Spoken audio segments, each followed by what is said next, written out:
All right, Granger, let's check out one of your runs here on this kind of solemn drill course. We'll check it out in regular motion and slow it down.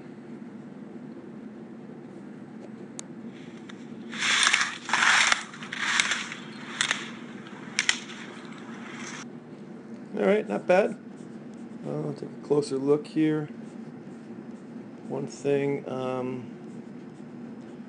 going to notice, all of your left footers,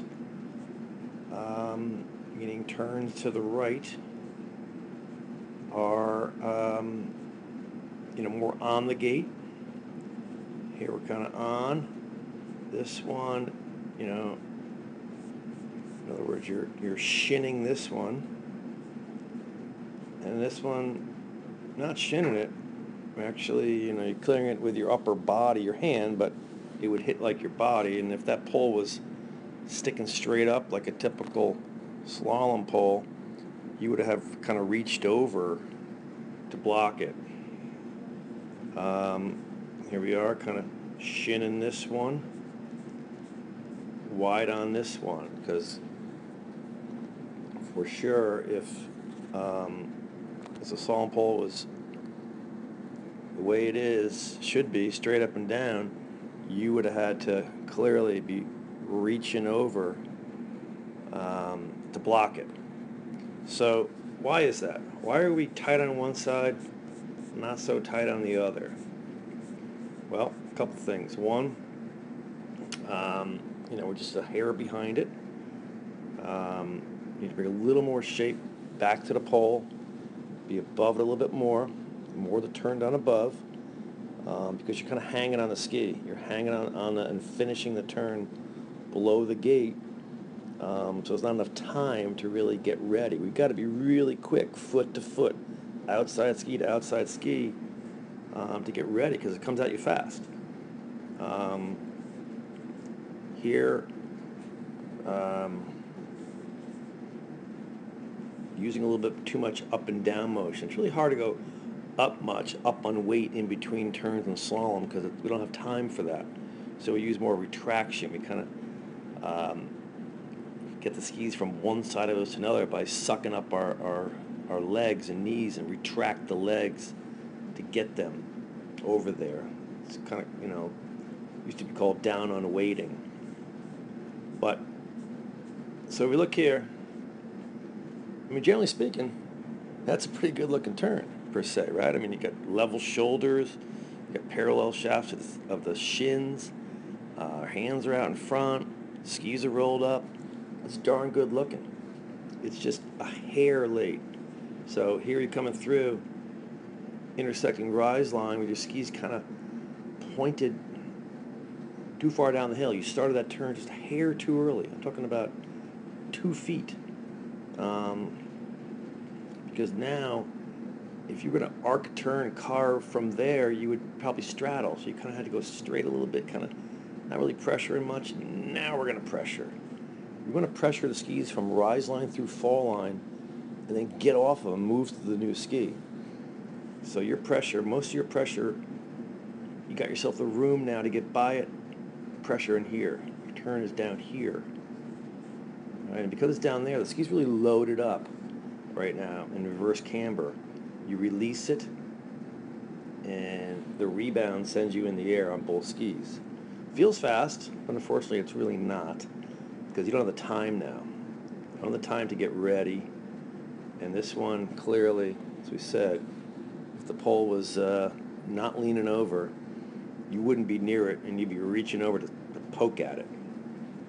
So we got to be a little more patient.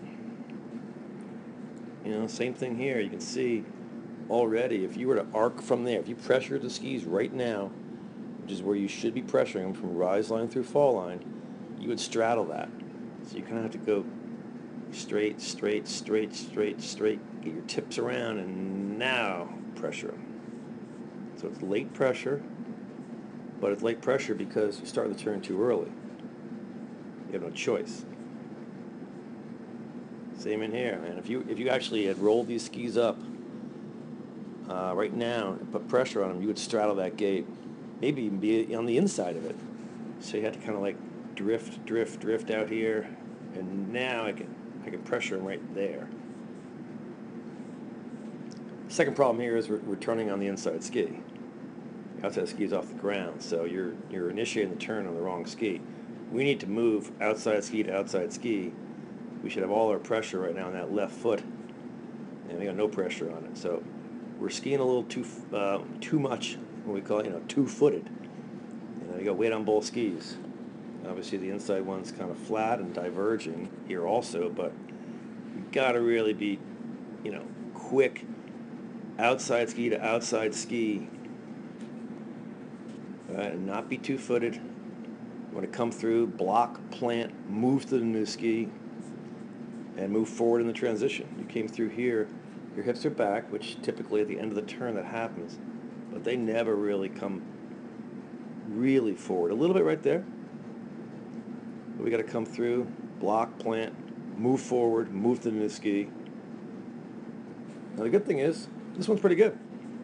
So here, you're doing what we should be doing, which is intersect rise line with our skis pointed out and away from the pole.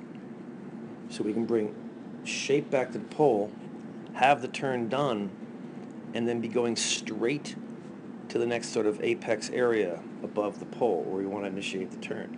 You come through here, you roll them up, and now your turn is all up here.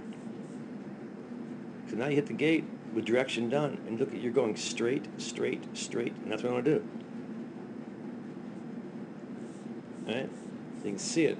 Because your skis are pointed, you roll them up, your skis are pointing out and away from the pole, you bring shape back to the pole, and hit the pole, and you're allows you to go straight, straight, straight, straight, because your direction was done.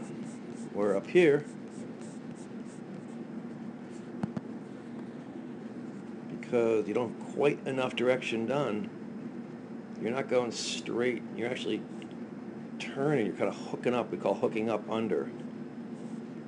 Not quite enough direction done. It's a fine line. But, and here, are you going to go straight to the next gate? No, we're going to hook up a little bit right there. So it's a fine line, but remember, when intersect rise line with our skis pointed out and away from the pole, allows us to bring shape back to the pole. We want to block, plant, move through the transition forward and onto that new ski, outside ski to outside ski. All right, we'll try those things, and it should help.